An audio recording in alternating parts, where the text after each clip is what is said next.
সে এক বাঁশের সাঁকো দিয়ে যারা পার হয়েছেন তারাই বুঝতে পারবেন আসলে ওই এক বাঁশ দিয়ে সাঁকো পার হওয়ার কত কষ্ট, কত যন্ত্রণা।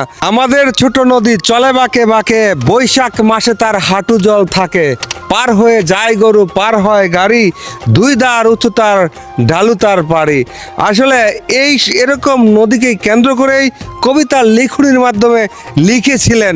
কিন্তু বর্তমানে এই ব্রহ্মপুত্র নদী খননের কারণে পানি থাকে সর্বক্ষণ, আর এখানে মাছ পাওয়া যায়, সেক্ষেত্রে মাছ ধরে অনেকেই। কিন্তু এই পুরাতন ব্রহ্মপুত্র নদের উপর বা নদীর উপর নির্মাণ হয়েছে 10 থেকে 12টি সেতুগুলি সবই প্রয়োজনীয় এবং গুরুত্বপূর্ণ যোগাযোগের ক্ষেত্রে।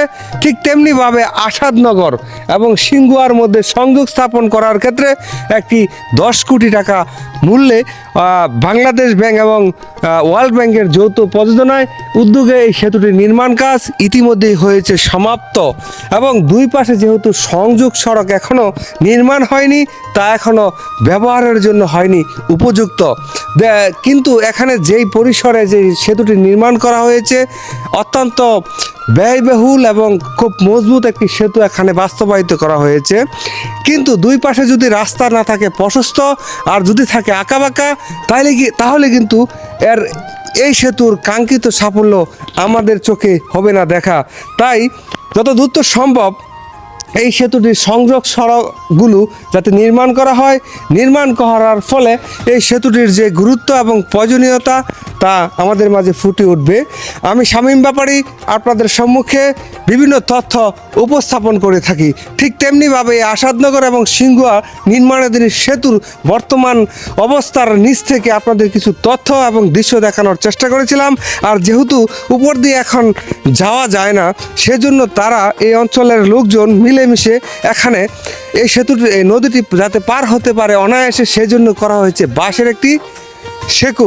এবং এখানের যে দৃশ্যটা সবচেয়ে চমৎকার সেটা হচ্ছে আপনি নৌকা দিয়ে দড়ি টেনে টেনে নদীর ওই পার যেতে পারবেন। হ্যাঁ জান দেখা, এটা হচ্ছে আসলে এই নদীর ক্ষেত্রে